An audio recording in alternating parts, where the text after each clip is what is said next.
Previously, in the Count of Monte Cristo, Chapter 24, The Secret Cave, Dantès climbs to a circular rock, using gunpowder to blow a hole in its base, revealing a hidden staircase. He descends cautiously, knowing this could be the treasure he's been seeking. Inside the cave, Dantès uncovers a second chamber and digs out a chest full of gold, coins, and jewels. The abbé's treasure is real. Overwhelmed with excitement, he runs around the island, still unsure if it's a dream. Exhausted, he counts the treasure, eats a small meal, and falls asleep, reveling in his discovery. Chapter 25. The Unknown. Day, for which Dante had so eagerly and impatiently awaited with open eyes, again dawned. With the first light, Dante resumed his search. Again he climbed the rocky height he had ascended the previous evening, and strained his view to catch every peculiarity of the landscape. But it wore the same wild, barren aspect when seen by the rays of the morning sun, which it had done when surveyed by the fading glimmer of eve.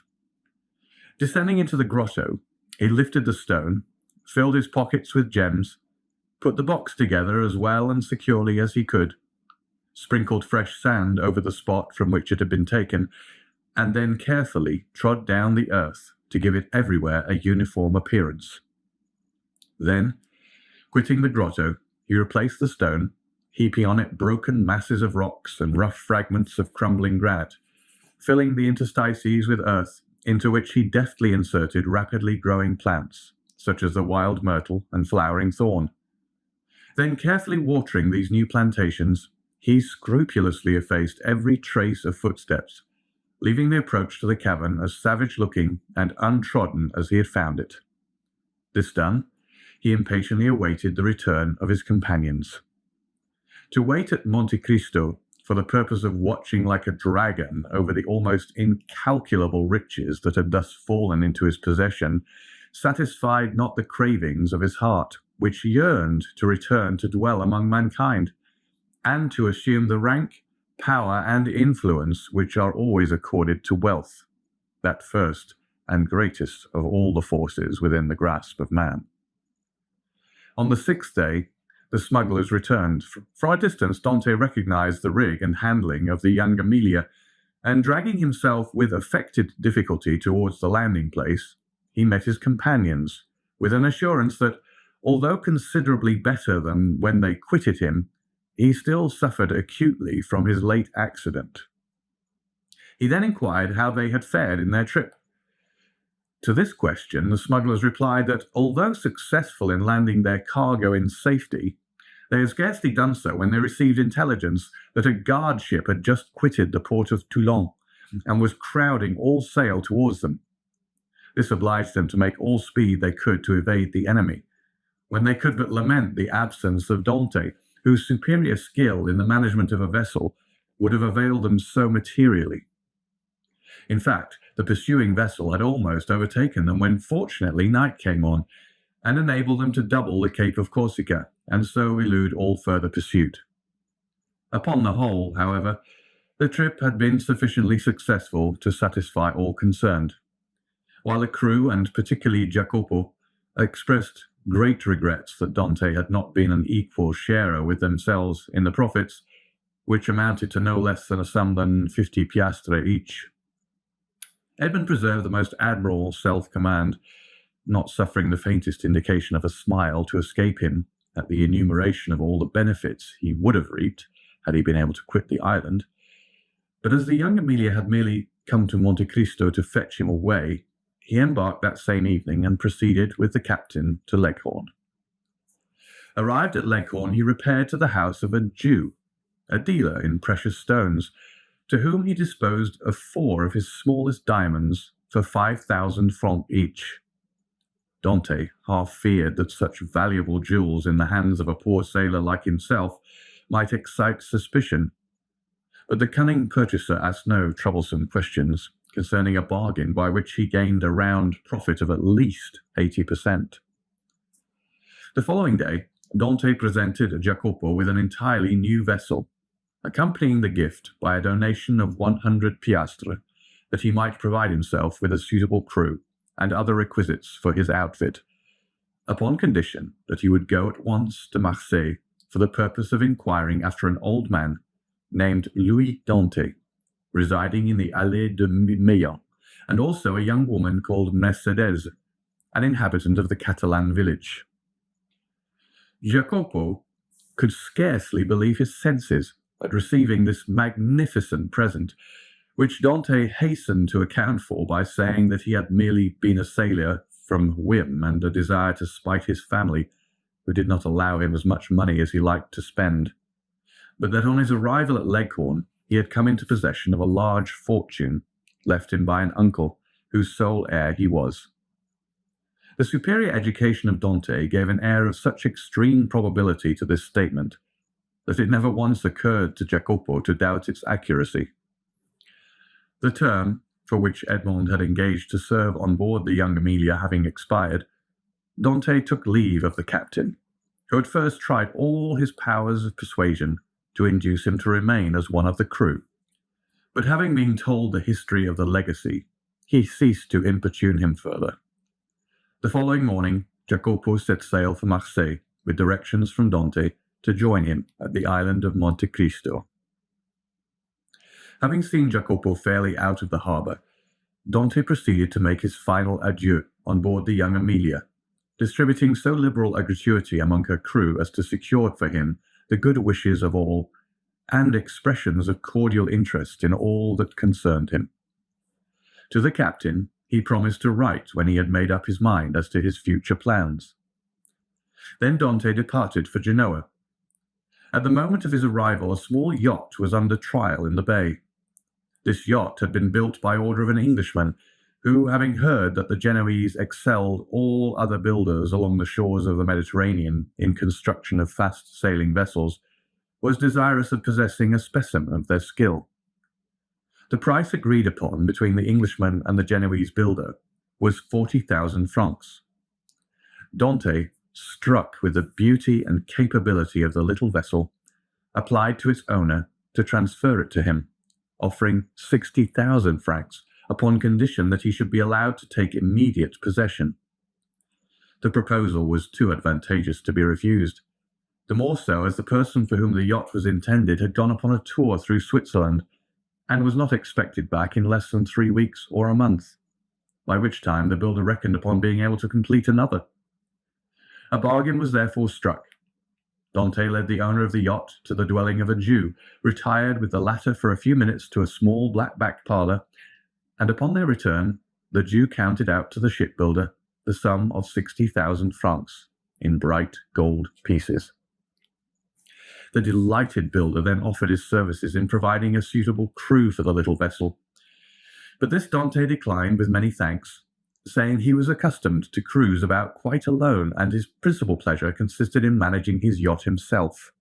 The only thing the builder could oblige him in would be to contrive a sort of secret closet in the cabin at his bed's head, the closet to contain 3 divisions, so constructed as to be concealed from all but himself. The builder cheerfully undertook the commission, and promised to have these secret places completed by the next day, Dantès furnishing the dimensions and plan in accordance with which they were to be constructed. The following day, Dantès sailed with his yacht from Genoa, under the inspection of an immense crowd, drawn together by curiosity to see the rich Spanish nobleman who preferred managing his own yacht. But their wonder was soon changed to admiration at seeing the perfect skill with which Dantès handled the helm. The boat indeed seemed to be animated with almost human intelligence, so promptly did it obey the slightest touch. And Dantès required but a short trial of his beautiful craft to acknowledge that the Genoese had not without reason attained their high reputation in the art of shipbuilding. The spectators followed the little vessel with their eyes as long as it remained visible. They then turned their conjectures upon her probable destination. Some insisted she was making for Corsica, others the island of Elba. Bets were offered to any amount that she was bound for Spain, while Africa was positively reported by many persons as her intended course. But no one thought of Monte Cristo. Yet thither it was that Dantès guided his vessel, and at Monte Cristo he arrived at the close of the second day. His boat had proved herself a first-class sailor, and had come the distance from Genoa in 35 hours. Dante had carefully noted the general appearance of the shore, and instead of landing at the usual place, he dropped anchor in the little creek. The island was utterly deserted, and bore no evidence of having been visited since he went away. His treasure was just as he had left it. Early on the following morning he commenced the removal of his riches, and ere nightfall the whole of his immense wealth was safely deposited in the compartments of the secret locker. A week passed by. Dante employed it in manoeuvring his yacht around the island, studying it as a skilful horseman would the animal he destined for some important service, till at the end of that time he was perfectly conversant with its good and bad qualities. The former Dante proposed to augment, the latter to remedy. Upon the 8th day he discerned a small vessel under full sail approaching Monte Cristo. As it drew near, he recognized it as the boat he had given to Jacopo. He immediately signalled it. His signal was returned, and in 2 hours afterwards the newcomer lay at anchor beside the yacht. A mournful answer awaited each of Edmond's eager inquiries as to the information Jacopo had obtained. Old Dante was dead, and Mercedes had disappeared. Dante listened to these melancholy tidings with outward calmness, but leaping lightly ashore, he signified his desire to be quite alone. In a couple of hours he returned. 2 of the men from Jacopo's boat came on board the yacht to assist in navigating it, and he gave orders that she should be steered direct to Marseille. For his father's death he was in some manner prepared, but he knew not how to account for the mysterious disappearance of Mercedes. Without divulging his secret, Dante could not give sufficiently clear instructions to an agent. There were, besides, other particulars he was desirous of ascertaining, and those were of a nature he alone could investigate in a manner satisfactory to himself. His looking-glass had assured him during his stay at Leghorn that he ran no risk of recognition. Moreover, he had now the means of adopting any disguise he thought proper. One fine morning, then, his yacht, followed by the little fishing boat, boldly entered the port of Marseille, and anchored exactly opposite the spot from whence, on the never-to-be-forgotten night of his departure for the Château d'If, he had been put on board the boat destined to convey him thither. Still Dante could not view without a shudder the approach of a gendarme who accompanied the officers deputed to demand his bill of health ere the yacht was permitted to hold communication with the shore. But with that perfect self-possession he had acquired during his acquaintance with Faria, Dante coolly presented an English passport he had obtained from Leghorn, and as this gave him a standing which a French passport would not have afforded, he was informed that there existed no obstacle to his immediate debarkation. The first person to attract the attention of Dante as he landed on the Canebière was one of the crew belonging to the Pharaon. Edmond welcomed the meeting with this fellow, who had been one of his own sailors, as a sure means of testing the extent of the change which time had worked in his own appearance. Going straight towards him, he propounded a variety of questions on different subjects, carefully watching the man's countenance as he did so, but not a word or look implied that he had the slightest idea of ever having seen before the person with whom he was conversing. Giving the sailor a piece of money in return for his civility, Dante proceeded onwards. But ere he had gone many steps, he heard the man loudly calling him to stop. Dante instantly turned to meet him. "I beg your pardon, sir," said the honest fellow in almost breathless haste, "but I believe you made a mistake. You intended to give me a 2-franc piece, and see, you gave me a double Napoleon." "Thank you, my good friend. I see that I have made a trifling mistake, as you say. But by way of rewarding your honesty, I give you another double Napoleon, that you may drink to my health, and be able to ask your messmates to join you." So extreme was the surprise of the sailor that he was unable even to thank Edmond, whose receding figure he continued to gaze after in speechless astonishment. "Some nabob from India," was his comment. Dante meanwhile went on his way. Each step he trod, oppressed his heart with fresh emotion. His first and most indelible recollections were there. Not a tree, not a street that he passed, but seemed filled with dear and cherished memories, and thus he proceeded onwards till he arrived at the end of the Rue de Nouailles, from whence a full view of the Allée de Meillan was obtained. At this spot, so pregnant with fond and filial remembrances, his heart beat almost to bursting.